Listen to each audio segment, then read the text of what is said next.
Welcome to Real Estate on the Rocks, where you get top shelf real estate conversations served straight up, never watered down. Here's your host, Dave Snowberger.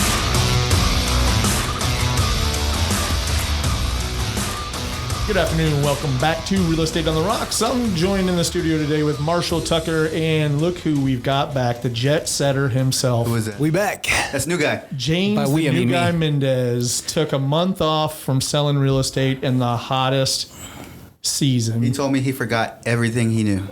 He's going to start all over. Which shouldn't be much. I mean, it's a little bit. Just as long not to as be he dangerous. remembers, as long as he remembers how to edit podcasts, we're good. We're good.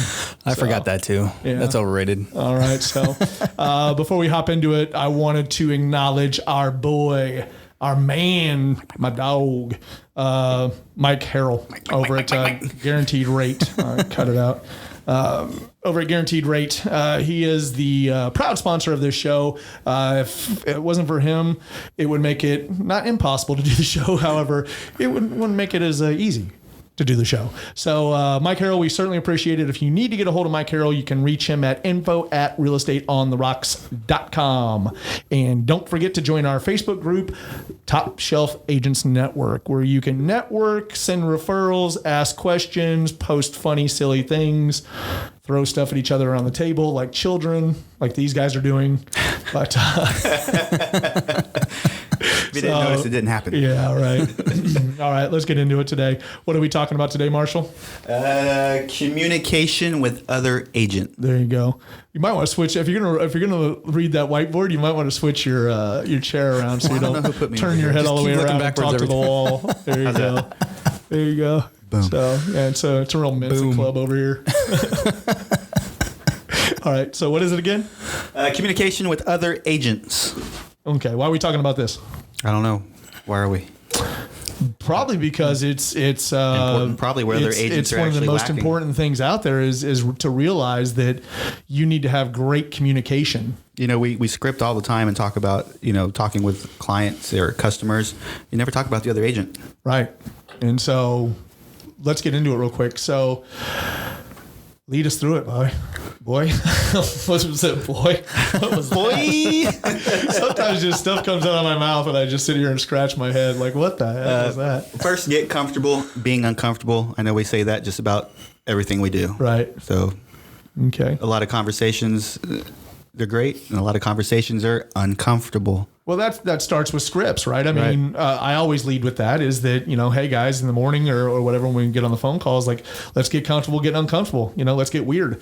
And so once we do that, we have to understand that we actually have to be uncomfortable. You're going through a situation right now. No, I heard you down the hallway that it sounds like you're having pretty uncomfortable conversations. However, you're well versed in these conversations and you know that the conversation has to happen. And so you more than likely put yourself in the mindset before you made that call, like, I've got to do this. This is the reason why we earn paychecks the size that we do. And I have to really show my value and have this tough conversation with one. It looks to be, she's got a longer time in the industry than you, this agent. However, it looks like you have more experience than her.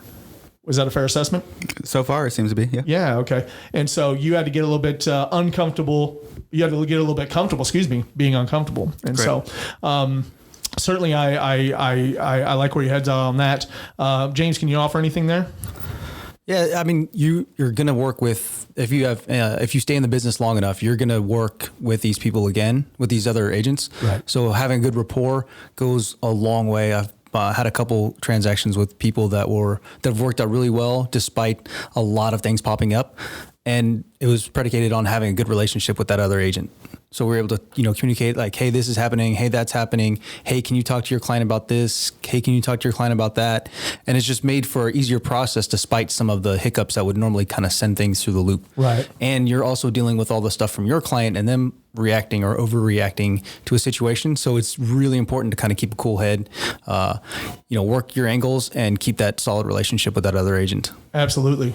I feel that it's very important to convey upon first communication with the other agent on the other side, whether I'm the seller agent or the buyer agent, of how that we really want to work with them, and that it's got to be a win-win through everything, right? And so a lot of those uncomfortable conversations happen to be negotiations, right? And I think that's a strong suit of mine, and I like to coach on negotiations. And the only way to win or get through a negotiation is if you have the mindset of a win-win. Right. And so if you go in like a bull and you're not going to budge and your client doesn't budge, on whether it's the buyer or seller, you're going to be at a standoff, and it's going to make the negotiation a little bit harder. And I think that a lot of times the person taking the biggest stand or the biggest one obstinate to actually putting the deal together for the win-win loses, And so I like to convey right off the bat, like, hey, I look forward to working with you on this transaction. Typically something, at this price point is really easy for us. I'm sure it's easy for you, and acknowledge that they're a professional as well, and then move on from there. Right. So, and just say, hey, look, if anything happens, let's just open up that line of communication, because I don't want it to get weird. And I want a win-win for both you and I, as well as our clients. Or you can rephrase that, because everybody, this is about our clients, right? So it's about the person we're representing, and say we want a win-win for our, whichever side we're representing. And then I know that we want one also, right? And so I think that works out. Right. And no one wants to be bulldozed. Yeah. Over the years, I've internalized that. So that's a script also. Right. So we talk about a lot of scripts, and usually we use scripts on sellers. People probably don't identify that they use scripts on buyers as much. However, you do, and they're just usually internalized canned responses that you've internalized and you've made them your own. And it's the same way with talking with agents. I start every conversation like that.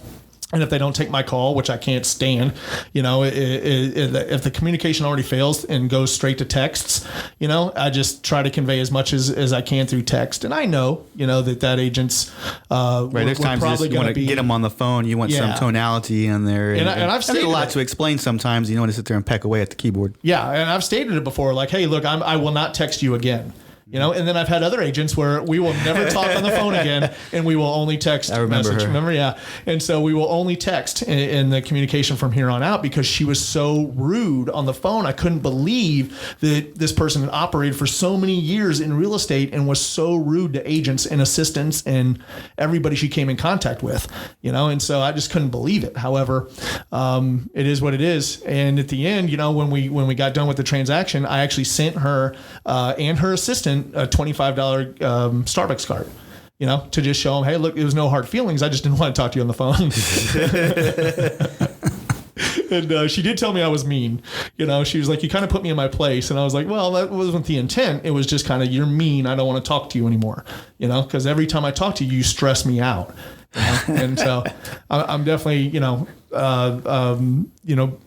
try to push a better narrative when that initial conversation goes, is what we were getting at starting here. So go on. Did I already go avoiding? Talking to the microphone, please. Avoiding confrontation leads to or delays the inevitable and magnifies problems. Okay. Sorry, I couldn't read my own writing. I can't. That's why I'm having you read it. I can't read your writing. I can't lead the podcast because it's all chicken scratch on the board. Right. I mean, if you know something and you're letting it fester, or you're just delaying to have that conversation, I mean, it's just going to be worse when you do have it. So it's best to kind of call things out as they happen, unless you lose leverage from it. So I mean, right. But otherwise, I mean, you should always just be clear, respectful, and upfront with what's going on. The thing that I recommend there is, you have to have that tough conversation. However, if you're an emotional person or if you're an emotional agent, sit on it for a minute. That doesn't mean delay the conversation. You're going to have it, but take an hour and let it fester and try to think through the problem first. Remember, we're paid at the level we're paid because we're professional problem solvers. That's right. I think I need a pop filter. A lot of P's there. Popping. And so there's, we're professional problem solvers, and that's our problem. That's what we do, is we solve problems. And so if you just shoot from the hip, if you're reactional and you shoot from the hip, You might lose a lot of opportunities. Yeah, you're going to lose a ton, and the outcome more than likely is going to affect the party you're representing. The reason why you're in that position in the first place is to keep that level head. So be the professional, take a step back, look at everything. If you can't make the decision, here's that go-to that everybody goes that drives everybody at the wall. Talk to your broker. Mm-hmm. Obviously, if you're a broker already and you can make these decisions on your own and you choose to act, go right ahead. However, as an agent, don't forget the importance of a broker. That's why your broker's there. Is to help you through some of these harder things. And our podcast is what? It's directed at new agents, 1 to 2 years, or people with maybe not a lot of experience that need to really get into action and find something that is can build a scalable business, right? A repeatable, scalable business. Okay. So I would get with your broker and learn these things. And it's never,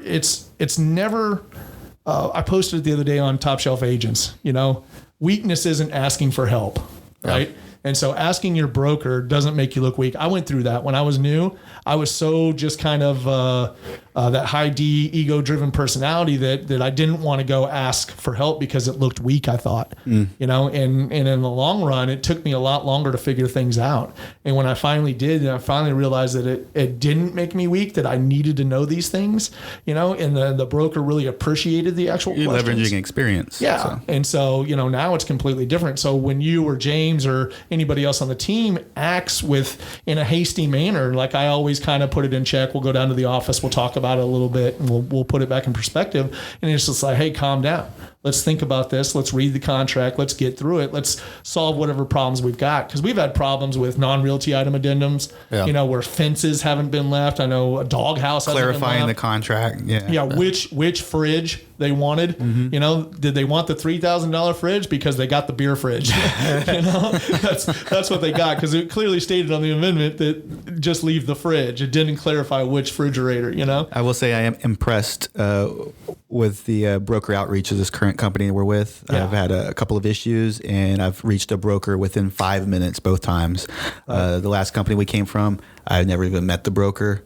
One before that, she was around for questions here and there, maybe like once a week. But I feel like the one we're with now, they're very easy to get. And only wanted emails. And when you're a new agent coming into this, I mean, you want answers now. Yeah, you want things now. You want it done now. And so, by the standards of the current company is pretty awesome.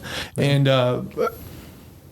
you normally need them now because the pressure is on, because you didn't know to ask and kind of, get that information sooner. So you're kind of at the end of the line and you need it. That's why you need it so fast. Right. So to have that availability, keeping all that in mind is extremely helpful. Typically, a lot of these problems can work themselves out. However, when it's things that are actually stated in the contract, and we had this argument a while back, was someone didn't follow contract verbatim. And I just suggested to everybody out there, including I carbon copied every broker. I CC'd our broker. There was 10 people on this email. And I just said, what's the reason for contracts if we're not going to follow them? Why even bother with them? And then right then and there, the next email back was, boom, they signed the release of earnest money, right? And so, because they were fighting us hard on that earnest money. However, it wasn't our fault. And so you always want to take a fair approach at that, because you never want to burn somebody, because you're absolutely right where you started off, James, is that more than likely you're going to meet that person again. Remember the 80-20 rule. And so there's so many people in your MLS or in your board that are doing business. Well, only 20% of those are more than likely doing the deals out there. So that 20%, if you're part of that 20%, you're more than likely going to see that person again. So you always want to keep it copacetic, because if it comes down to a day where, you're in a multiple offer situation and she's got, say, 2 offers on the table, and they see somebody from Snowberger Realty Group that raked them over the coals and kept somebody's earnest money, or they see somebody else and everything's fair against the table, right? Same offer price, maybe some different days on the contract or stipulations of the contract, whatever else, and what I would do when I've worked with difficult people before is I've told my sellers, like, hey, look, I don't know much about these 2 people. However, I do know this one, and this one she's not the most fun to work with. And a lot of times this is the one. I made her a female, sorry, because that's been my experience. But with this particular one I'm speaking of, is I lost my train of thought there, but challenging that individual agent was challenging to work with through the process. So you're saying like, hey, keep in mind this one might go well or fall apart. We don't know anything about that one, but this one we know. Sorry. Yeah. And I've done it on the reverse before and say, hey, look, I've worked with this person on 10 deals over the past 5 years, and they are professional. They will have everything. They're going to honor everything in the contract once they go through the inspection period, and they send over an amendment. If they ask for anything, more than likely, as soon as we sign it, they'll end option that day, and that really starts the process. So, and that's important to us because we're in such a hot market that the faster we can get out of option, the faster our clients that are selling their homes can buy something else. If there's that limbo period where you sign the option within 3 days and then there's 7 more days on a 10-day option, that's a scary 7 days. And so I tell people right off the bat, that's one of the things about communicating is like, hey, don't forget when you send over your amendment to go ahead as soon as and check the box number 7 as well. And that ends the option as soon as my people sign it. You cool with that? I've never had anybody say no. I've never seen it come through not checked. Yeah. And so what for us? Yeah. Well, because I've conveyed it to them typically. Right. And so that was just a good communication right off the bat. So I typically, as the seller, I set the standards of the deal. Right. I set the tone. It's like we'll take a little squirrel trail here. Okay. So when we set the standard up front about what the amendment needs to say. And so when they go through their inspection and they send it over, not that they have to take my opinion or take what I have to say at all. They can take it with a grain of salt, but I tell them up front, hey, and don't bother to write anything cosmetic on that. We only care about health and safety is what my sellers have asked me to convey to you. And so if it's a red flag item, we'll talk about it.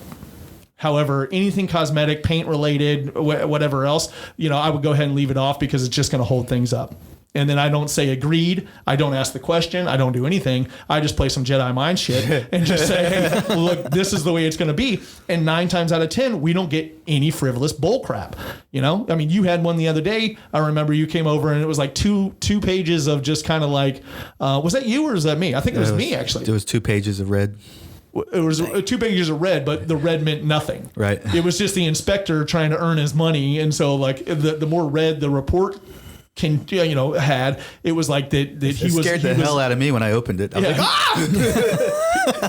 Yeah.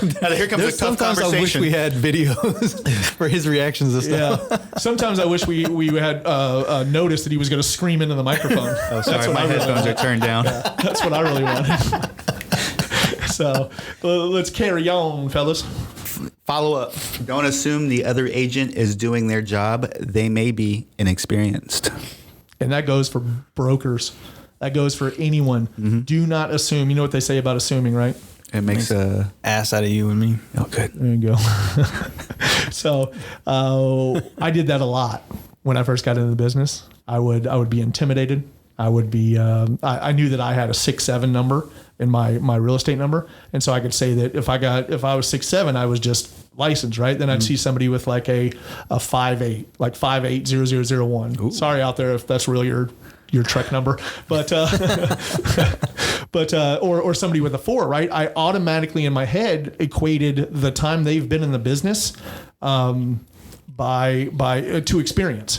Right. Mm-hmm. And so that came with brokers too. I can't tell you how many times like I'm sitting there going through a deal and just like with a broker, with an actual broker that's maybe owned a small boutique or just had 2 or 3 agents or was a single agent by themselves out of their house and just things were wrong.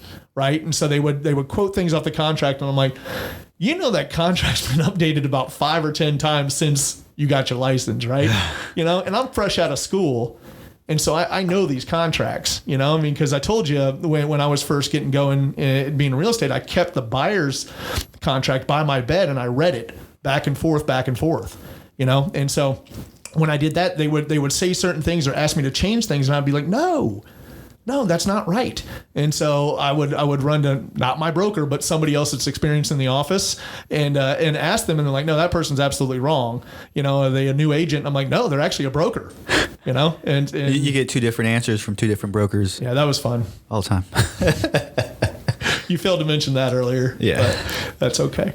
But what's that say? Don't poach other agents' clients. Don't poach other agents' clients. That's a no-brainer. No-brainer. Yeah. When is it that a client though? And don't poach other agents' clients like James's or mine. I know. He's always after mine. Yeah, he hangs over my shoulder sometimes and he's looking on my screen. You guys are funny because you use the same CRM, you know, and James is out of town so much, you know, on his world tour of doing nothing. Let's drink coffee. Yeah, his shock and awe tour of absolutely nothing. At least I went to the coast. We shut down his lead flow or whatever, and you start getting it. Then we turn it back on, and for somehow they kick back over to him, and then you guys are working the same lead. But it's happened before, and we've mentioned it before. But like you come in saying, "I've got this listing appointment coming up," and then 5 seconds later he comes in, and he's like, "Hey, I just had a great last one conversation." is we got sisters. Yeah. Oh my God. So I was he working. got one of the sisters, and I got the other sister. I just happened to get the sister that's buying and not renting. The bad part is I told her, I gave her the information. I was like, hey, log into the website, use this link to for your sister so we can keep everyone together and be real smooth, you know, start to finish. And we'll refer the listing agent. Well, she didn't follow instructions, her sister goes into the site and just happens to land in Marshall's. Meanwhile, I'm talking to I the didn't sister, notice that. and she's like, yeah, I got a sister, and she's talking to an agent. I was like, where'd she find this agent? Has she signed anything with him? What's his name? And so they're like, oh, somebody called me. So it was like two, I think, not them, and then or them and another person was like, oh, somebody called me from your office, some lady or something. And I was like, She was like, don't worry, my about? sister's just leasing. And like, well, James oh, no. can keep her. Yeah. Yeah. So it's been a couple people where it's been like back and forth. And so I didn't check back with the sister to make sure she actually came in the website. And so she ended up getting passed off. We did connect her with a seller or a listing agent where she's at. Their house is on the market. Actually, I think it just sold. And It's under coming down. contract, Yep. right? It's under contract. Yeah. We're writing an offer up today for a house that she wants. So, Down in Corpus Christi. yes. Nice. Actually, all you're worked gonna that same place. You're gonna be in competition with me because my parents saw the same house and want to buy it for investment property. Only because I sent you over there. Exactly. I walk in. I was like, I can't believe this. I called my dad immediately. I was like, get over here. You want to see this property real quick? And him and my mom fired over. And my mom was already just kind of like, I'll do this and I'll do this and I'll do this. And I'm like, well, hold on. I've got to get Marshall's first shot, you know. But No poaching houses. Poacher. yeah, I got poached by my team leader. That's pretty funny. Any funny? What else do we have on this subject right here? Probably know when it's best to text and when it's best to call and when it's best to email. Okay. Give me an example of when it's best to email. I think that's super important. We actually were touching on that a little while ago. I think if you're sharing any relevant documents or if there's multiple people that kind of need to be on an email chain to see what's going on and you don't expect to reply within any time soon, maybe never. Right. So email. Oh, and be careful when you're replying to people or forwarding things. Make sure that it's The email what you're chain sending. stays secure. Yeah, make sure what you're sending is the entire context of what you want to send. I've seen If multiple it's times. attachments, I'll download those sometimes and then forward them over just so they don't see everything. Yeah, sometimes it's best to create a new one and then just write down all the information and add people into that. I've seen several people in the military and corporate world forward on messages or reply all to comments and meaning to say it to one person, send it to everybody on the thread, and it was not a conversation that needed to be shit. Yeah, no, I've seen several times where it's not turned out very well. Yeah, that's the exception to the rule. My thing is email is important when you want to create a paper trail over anything. If there's any kind of side deals, any kind of secret handshakes, anything like that, you want it in an email form. And text also works these days. I think there was some rules passed that text is a valid form of communication and can be documented and lead to can be evidence. Is that the word for anything that falls out of deal that might go to arbitration? Cool. So I think text works for most situations. I think typically is always the exception. I mean, I'm sorry. The rule should be is that you have a conversation of anything important, and then it's followed up with an email, and it says in the email you start with, as we discussed on the phone, and then states from there. Per our conversation. Yeah, per our conversation, as we discussed, whatever else. And just, we were both in agreements to this, the outcome of the situation, but keep everything like that. I mean, that helps a ton. We had talked about amendments earlier where the beer fridge is getting left versus the $3,500 LG with a screen built into it that, does your shopping list for you and whatever else. So, that would have been important to note somewhere in the deal. Right. Mm-hmm. And so if you had an email, if you had anything, typically the brokers will honor that and the clients will honor it. I mean, if you've set the expectations that you need to have a win-win on both sides and your seller knows that, like, hey, look, I do represent you. However, I am going to go for the win-win here. We are not going to be bulls in this. I'm going to protect you and keep as much money as I can in your pocket and make you as much money as I can. Right. In the shortest amount of time with the least amount of problems. That's my job as an agent, as a seller. Right.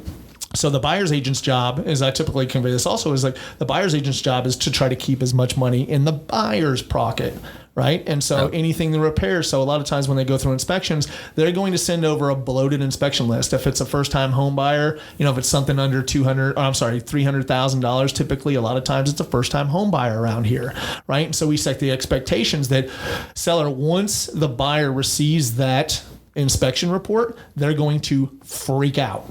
They're going to read it, and that inspector is going to, in such a litigious society, he's going to be in CYA mode. Everybody knows what CYA mode. Cover your anus. Sounds so much worse than ass. It's proper though. It's proper though. It's cover your butt mode is where that inspector is going to be. So he's going to write this long bloated report that's going to have a lot of red in it, a lot of arrows in it, a lot of circles in it, a lot of photos that are going to be shot with the same camera that they keep capturing Bigfoot with. They'll just be pixelated pictures that aren't very clear and will be copied black and white once it's sent over to us, and so you just need to be prepared for that. But I will navigate us through this, right? And so I'll take a look at everything. I'll read it first. I'll present it to you. I'll tell you what's of importance and what's not of importance. I'll tell you what we should acknowledge and what we shouldn't acknowledge, right? And so that is the whole communication game. And at the same time, I've also, I've started communication with that buyer's agent. I've told them the same thing. Hey, this is a great amendment. However, about 80% of this is going to be a big fat no. And I say in a nicer manner than that, but it's like I told you when we set up this conversation when we first got together and accepted your deal that, we were in multiple offer and only thing we were going to do was talk about items that were red flag items. Health and safety. Health and safety. That's it. And they're like, oh, I know. I just had to write that all in. They wanted me to write that all in. And it never hurts to ask. I always get that one, It never hurts to ask. And I'm like, certainly it doesn't hurt to ask. However, it just doesn't hurt to hear no either. Yeah, but I'm going to smash you in this negotiation real quick. I'm just kidding. I was actually listening to, so I was reviewing the article this morning, and it reminded me of two things. One is the repetition of it. So like muscle memory, we train a lot, so you can do things without wasting time thinking. So the flow of it works better. And I was driving in, I was listening to Preet Bharara, the former district attorney, and he was talking about negotiations and worked with somebody who did documentaries and a hostage negotiator. And he was saying that beating information out of people was the worst way to get correct information. Mm-hmm. The best way is to sit down and talk to the people, build some rapport. And then as you get connected with that person, their guard drops down and they're more likely to give you information and be more accommodating through it than any other form of communication. Right. And or interrogation. What can we really say about that is what? I mean, if you were to summarize that long winded statement, it would be that you would get more information out of people when they know, like, and trust you. Yeah, 100%. And so whether it's imperative that you have the agent on the other side trust you.